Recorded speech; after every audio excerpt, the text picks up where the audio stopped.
I'm Lance Lambert. Thanks for tuning in to the Vintage Vehicle Show. We are in Hawthorne, California at the Teen Challenge Car Show. This is a great show, helps teens out, and you're going to find out a little bit about it right now from the fine gentleman here, Mr. Phil Kukas. How you doing, Phil? Hi, Lance. Tell us all about how this show came about and your involvement in it. Well, Teen Challenge is the largest nonprofit of its kind in the world, fighting drug abuse, gang activity, substance abuse. We also have adult rehab homes. Here in Southern California, we have 500 beds, one-year program, free of charge to the students, clients, and it's just a wonderful program.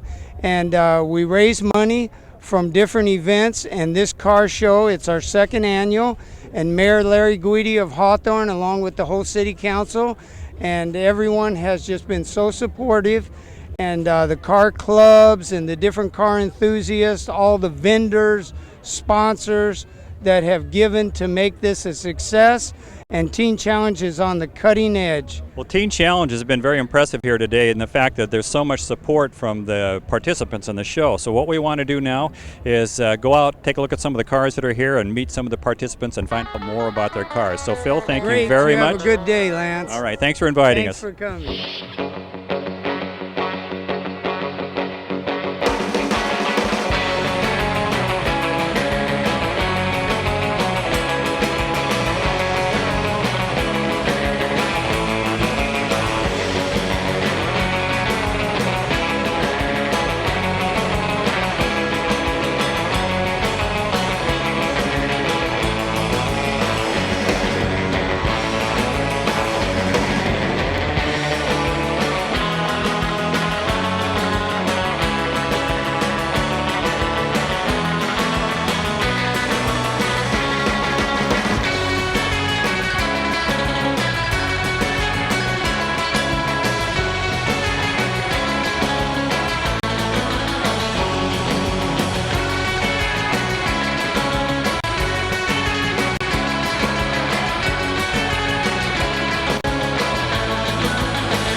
Longtime viewers of the show know that I'm a real supporter of car clubs. I belong to several of them. I started my first one back in 1962.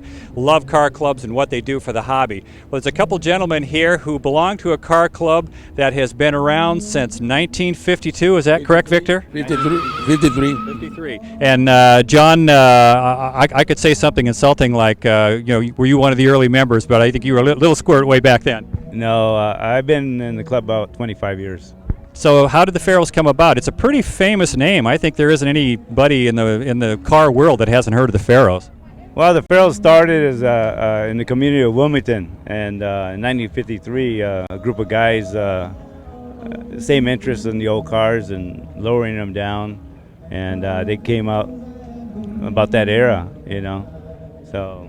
So Victor, is this family or just something you do in your spare time? It is family because we usually get either a lot of us that we're relatives, and friends, and we have our meetings, and we turn it into a little picnic with our families and kids and stuff like that, every month. So it's actually like a family thing. Yeah. This is such a popular design in cars, just with all the accessories that you put on. Am I correct in that the goal is to, besides making the cars just perfect and beautiful, you want to have as many accessories that were available when the cars were new? Yeah, most of the stuff, decorations, they came with the car. We just go and get them re-chrome and everything, make them look like new. And there's some parts that were optional at that time, and everybody's trying to get those optional parts because it makes the car, more, valuable and looking better. There's a lot of parts in the car that not all the cars came out with. You had to pay extra for them. So we tried to put whatever was available for those cars. Well, Victor, this 48 Chev is yours. This is a pristine example. So tell us about this particular car. Well, this one I bought it from my nephew. He had it parked, for about 10 years, and he never did anything to it. It was all rusty, and I bought it from him for $3,000 to get home, parked it for 2 years, and I just decided to start working on it and took it all apart in little pieces, like they call it a basket car, and started getting, all the parts, send all the parts out and start getting it together, getting it painted. So is this updated running gear on, or do you have the 6-cylinder in there and it's just the way it was and came out of the factory, just good shape? Well, see that they came out with a 216 engine, which is identical like the 235, except that pistons, they're a little bigger and better cooling system. So we put the 235s, and we put either open drive or power glide rear end with a stick transmission, and they run on the freeway like a new car. How about the suspension, stock, or have you got some hydraulics in there? No, I have airbags on mine. I have airbags, and. Hey John, so whose car is cooler, yours or Victor's? Well, of course, the owner's going to say theirs is the best. that would be your car, right? Yeah. Well, Victor, John says this car is cooler than your car. What? He didn't actually say that, but I think all the viewers saw that he was sort of hinting at that. What do you think about that?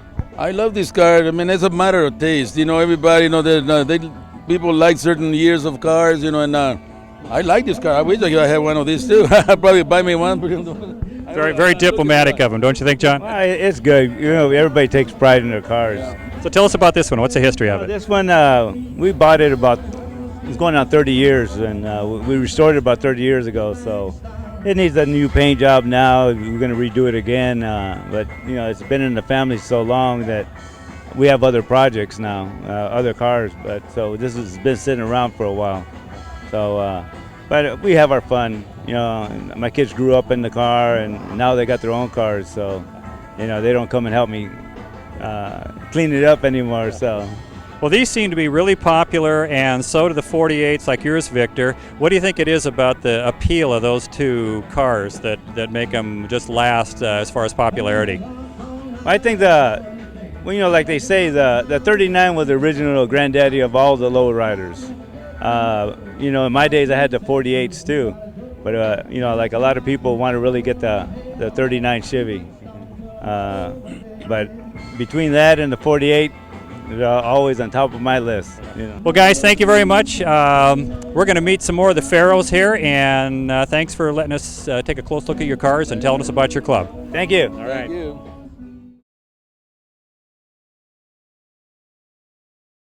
We have a beautiful 1938 Chev here owned by Leo Rodriguez. Leo, this is a very nice car. Thank you. Thank you. And you are a member of the Pharaohs Car Club also? Yes, approximately 12, 13 years. So it looks like it's going to stick?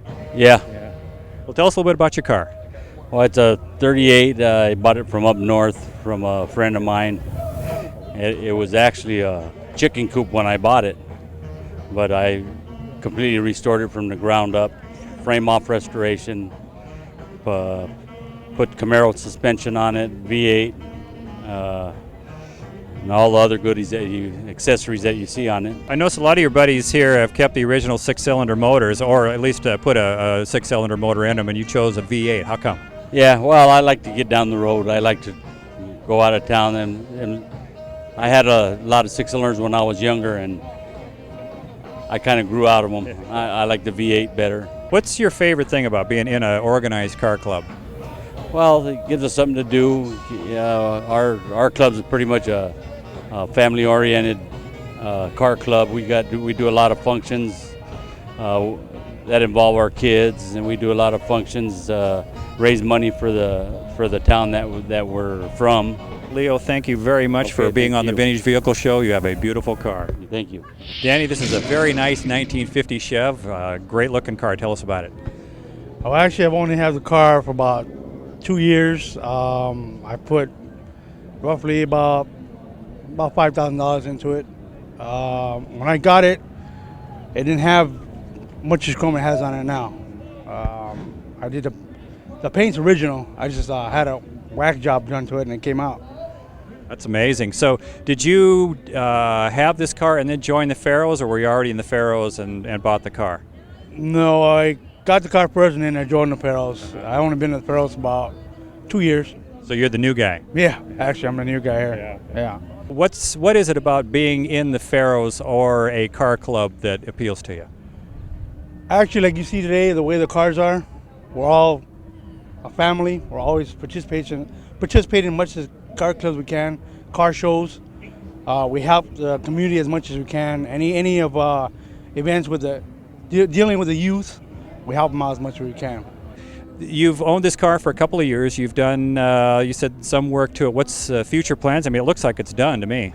No, the future plans is I'm going to strip it down again and repaint it. Repaint the whole car one more time. Same color. It's going to come out same color. If you wanted to give somebody advice on getting either a low rider or a low rod, what would you tell them? Somebody that was brand new to the hobby. To be honest with you, they would have to look what they're really interested in. Actually, a vintage car is the best thing to get into. These cars are worth a lot of money. Sure, just say anything pre-1960 or 70 or. And up, yeah, exactly. Yeah. Well, Danny, thank you very much. This is a beautiful car. Thanks for being on the Vintage Vehicle Show. Thank you for having me. All right. Appreciate it. Richard, walking around the car show here today, I see a lot of 48 Chevrolets, but yours jumped out. This is a nice car. Thank you. How long have you owned it? I've had it for like 5 years. It's a rare car. And you are also a member of the Pharaohs Car Club. Correct. I'm a member of the Pharaohs Car Club. So did the car come first or did the club come first?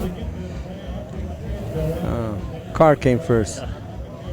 I noticed there's a lot of, say, 38 to 58 Chevs in the club. A lot of very heavily Chevrolet in the club. Is that just the way it developed, or you guys really have a soft spot for the Chevrolets? We have a soft spot for Chevrolets. We also have a Packard that you've seen. We have a Packard there as well.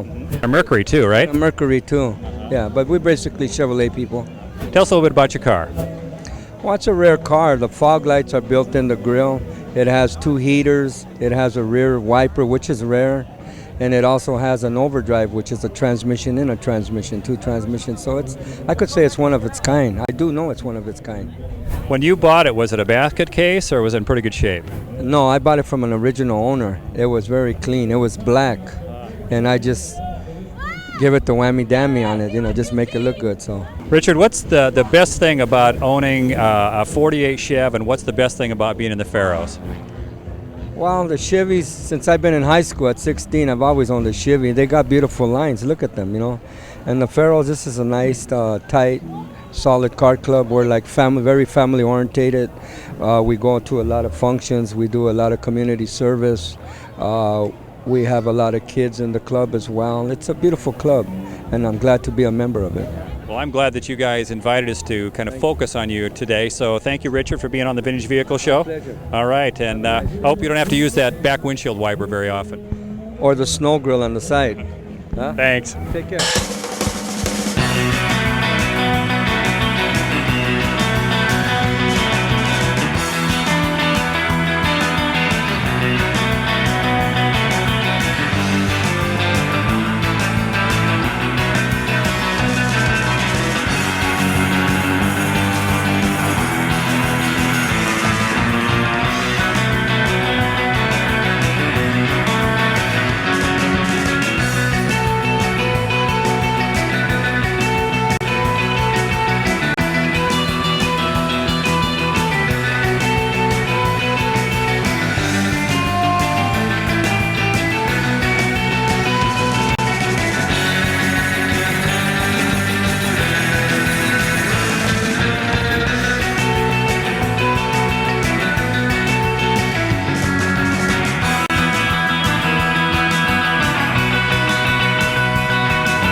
A lot of these cars here, the people didn't start with cars. Some of them started with bicycles. Some of you started with bicycles. Well, we are here with Alex and Sergio from the Mini Kreations Bike Club. Tell us a little bit about the history of the club, Sergio. Well, the club was established in 1992 out of Lenox, California, and it was established out of the need to keep kids away from joining gangs and doing drugs. And I use the bikes as an attraction, and through attracting the kids to the club, I also teach them the basics of paint job, or how to customize their own paint job, how to do upholstery, and how to be creative and be themselves and express that on a canvas that people can see and enjoy. So this canvas, how many of the fellas with their canvas stay with bicycles on into their adulthood, or do most of the fellas step into custom cars? You know, I'm going to say that a good 75% of the guys that start with bikes stay with bikes, but an overwhelming amount of the guys grow up and start doing the cars themselves, and they've learned the skills and the techniques of what they learned to put it on the canvas on the car. So I mean, it's very interesting, and you know, as long as they have the basics, they can go on and move up, and whether it's cars, motorcycles, or bikes, I think it's all the same. Alex, it looks to me like you're a Dodgers fan. Yeah, I'm a Dodgers fan, and I built the bike, a three-wheeler, created a Mini Kreations, and decided to design it as a Dodger bike. And the inspiration for this is you like the Dodgers, or you're a huge baseball fan, or you hadn't seen this done by somebody else? Well, I like the Dodgers. It's like I like sports, but baseball is like something I like. But I just decided to do the Dodgers. Like I don't know, I just wanted to try something new. So you have some speakers off the side. What kind of sound system do you have? Well, I have a 12-inch in the back and 6x9s, and I had it connected to an iPod in the front. So with the iPod, you could actually watch the Vintage Vehicle Show, right? Well, say yes. Yes. If somebody's out there watching the show and they want to get into the bicycle side of the hobby, what kind of advice would you give them, Alex? Which is that you gotta get in the club. You have to like stay out of trouble, no drugs related or gang, and you just have to be positive and no trouble in the club. And lots of patience, right? Lots and lots of patience. All right, thanks guys. Thank you, Alex. All right, thank you, Sergio. Thank you. Very cool.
We have had a great time here in Hawthorne, California at the Teen Challenge Car Show. I'd like to thank the Teen Challenge organization for inviting us here to cover the car show. Wonderful event, wonderful people, wonderful cars, and a wonderful bicycle. So until next time, we'll see you.